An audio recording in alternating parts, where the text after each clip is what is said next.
கிணறு பொங்கி அவர்கள் ஊழ்வினை மற்றும் பாவங்களை போக்கியது என்பது ஐதீகம்.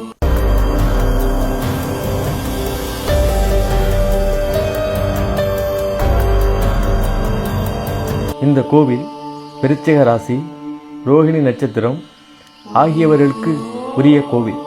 நவ கிரகத்திற்கும் காலமா முனிவருக்கும் 3700 வருடத்திற்கு முன் சந்திர கிணற்று நீர் பொங்கி அவர்களுக்கு மட்டும் காட்சி கொடுத்தது.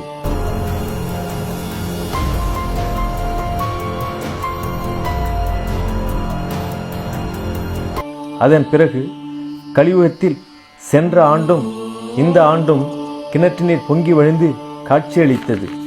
இது ஆண்டவனின் அதிசயம்.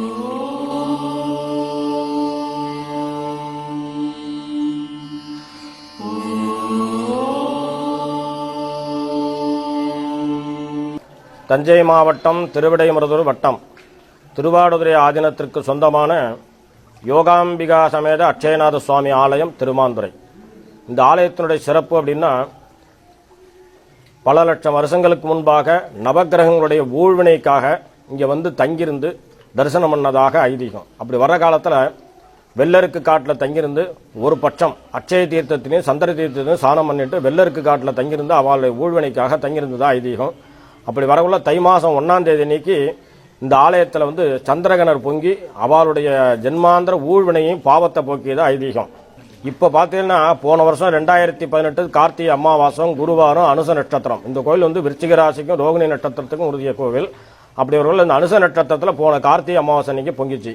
இன்னைக்கு இந்த கிணறு பொங்கி காட்சி கொடுக்கறது உலக அதிசயமாக மறுபடியும் ஆண்டவன் நமக்கு அருள் பாலிக்கிறாருங்கிறது தான் சிறப்பு. இந்த கோயிலில் வந்து 6 வரலாறு. இங்கே வந்து அம்பாள் தவம் இருந்து பரமேஸ்வரன் கல்யாணம் பண்ணதாக ஆரம்ப வரலாறு. 2வது காலமாமுனிவருக்கும் நவகிரகத்துக்கும் தொழுநோய் போய் இந்த கங்கை பொங்கினதாக ஐதீகம். 3வது ரோகிணி நட்சத்திரத்துக்கும் விருச்சிக ராசிக்கும் உரிய கோவில். சந்திரனுக்கு பரிகாரத்தலம். சந்திரனுக்கு 27 மனைவி, ரோகிணிங்கிற மனைவியோடைய நேசித்ததுனால மற்ற 26 பேர் சாபம் விட்டதாக ஐதீகம். 4வது இங்கே உச்சிட்ட கணபதி இருக்கிறது சிறப்பு. உலகத்திலே உச்சிட்ட கணபதி ஏற்பட்டு இங்கே பரமேஸ்வரனுக்கு தோப்புக்காரம் போடுறார். எல்லாம் வந்து விநாயகர் தோப்புக்காரம் போடுவார். இங்கே விநாயகப் பெருமான் வந்து பரமேஸ்வரன் தோப்புக்காரம் போட்டு அவருடைய சாப பாபத்தை போக்கின்றதாக ஐதீகம். அதனால தான் ஒன்னால நான் கட்டேன் என்னால் நீ கட்டேன்னு தோப்புக்காரம் போடுறதுடைய ஐதீகமே இந்த ஆலயத்தில் ஏற்பட்டது. 4வது அட்சய திருதி அன்னைக்கு இங்கே 64 விதமான மூலிகையினால பஞ்சாமரம் சித்திர மாதம் வரக்கூடிய அட்சய திருதி. 5வது இங்கே பௌர்ணமி அன்னைக்கு சாயங்காலம் 5:30 மணிக்கு அன்னத்தால் நெய் கலந்து அன்னத்தில் வந்து சுவாமிக்கு அபிஷேகம் பண்ணுவோம். அதை இங்கே மருந்தாக கொடுக்கறது விசேஷம்.